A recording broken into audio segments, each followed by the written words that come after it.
Okay, so I'm Jamil. This is a boy named Jamil. Welcome back to another video. Let me say right off the start that this video isn't sponsored by anyone. I have no relationships with anybody or anything that I'm going to talk about in this video, so take that information and do with it, as you please.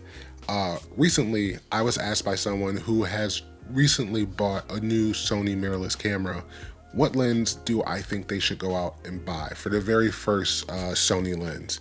And I think that's that's a lot of responsibility, right? I think in the sort of gear space, what I've come to learn is that people don't come out and give their opinion just because, as I learned in my last video, people in the comments get really upset if you don't agree with them. And so, I had thought that maybe I wouldn't do that anymore, but I think that this information is really important.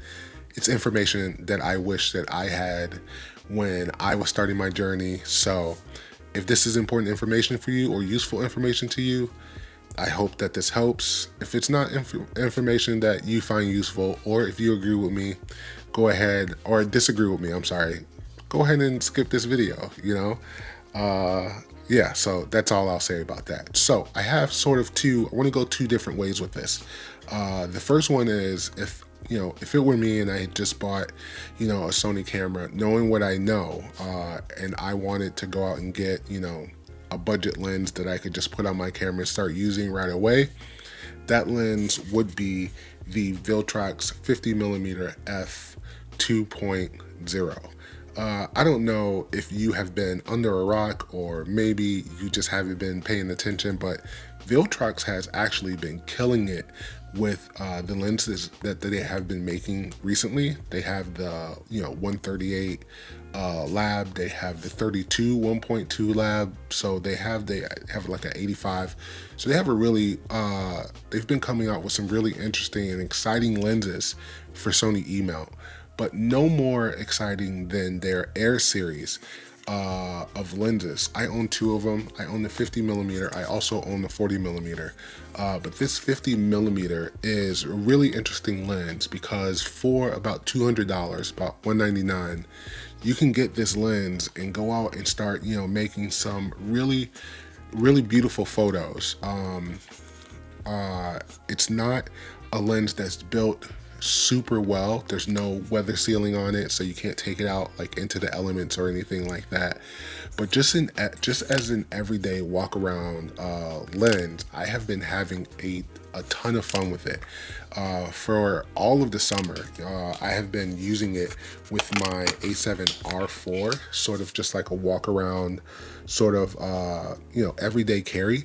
I've been using it to do most of my street photography. I've been using it to snap photos of my kids and stuff like that. I haven't taken on a lot of professional portrait work this summer just because my kids are, home for the summer break.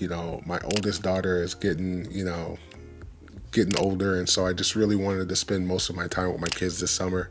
And so I've just been, grabbing this little small package, walking around, taking some quick photos, and this has been doing really well. It's not the best lens for a camera like the A7R4. It's not gonna resolve those megapixels, quite like, a better quality piece of glass would. But if you are someone who primarily shoots for social media, Instagram or YouTube or Twitter or wherever you post online, this is gonna be a good enough lens, especially for the price, that you can go out and start making photos now.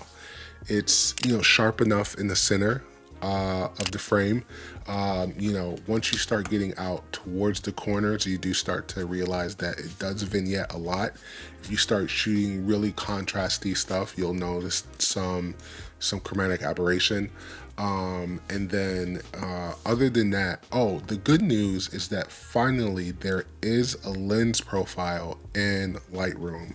If you guys saw some of my other videos about this 50mm, you know that I was using the 40mm lens profile for a long time, but I am happy to report that there is a 50mm profile in Lightroom. And if you are someone who has in the past taken my advice and gone out and bought yourself A7C, either a Mark 1 or a Mark 2. I'm happy to report that this does, balance really well on the A7C.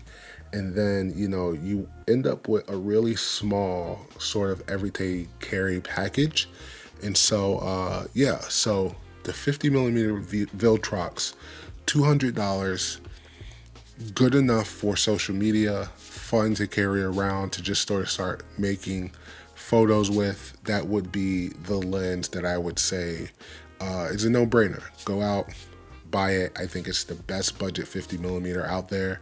I'm not saying that it's my favorite 50 millimeter. I still love my G Master 1.2, but if you're looking for that first sort of lens for Sony mirrorless camera, the 50 millimeter f 2.0 by Viltrox is great. You can't go wrong. All right, so here's the second scenario. Let's say it's me, Jamil, right? And I am starting over. I'm buying one Sony mirrorless camera, right? I'm going out, I'm buying that A7R5, and I say to myself, like, what one lens would I buy to, do my photography with? That lens is the 35 millimeter G Master 1.4. The versatility that you get from this prime is just, until you use it, you don't really know. One, it's made by Sony, and so you aren't going to have any of those limitations that Sony places on, third-party lenses, and stuff like that, with not being able to, shoot at the highest frame rate, or not being able to, have built-in focus breathing compensation. Here's the other thing. This is a 35 millimeter, right? And so it's already going to be like a great sort of portrait lens, right? You can go out, you can sort of tell a story about where you are, you get sort of your surroundings around it. It's going to be super sharp, from the middle all the way out to the corners. Almost no chromatic aberration. It's just a really good optical lens. But let's say you do want a little bit more reach, right? You can shoot this lens into APS-C mode and get closer to a 50 millimeter and still have about 26 megapixels to, to sort of you make those beautiful photos with. And so that's another thing that I really like about this lens. It's just that it is able to resolve those high resolution cameras. This makes for a great landscape lens. It also is a fantastic street photography lens. Some of my favorite street photography street photographers swear by the 35. James Papsis,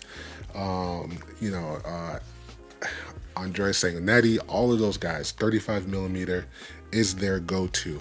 Some of those guys might say that this 35 millimeter G Master is a little bit heavier than they want to deal with, but I don't have that problem. I think that when it is mounted onto this A7R4, I think that it is balanced really well. I don't find it too heavy because, like I said, I'm not one of those guys who are just like, I want my equipment to be as small as possible.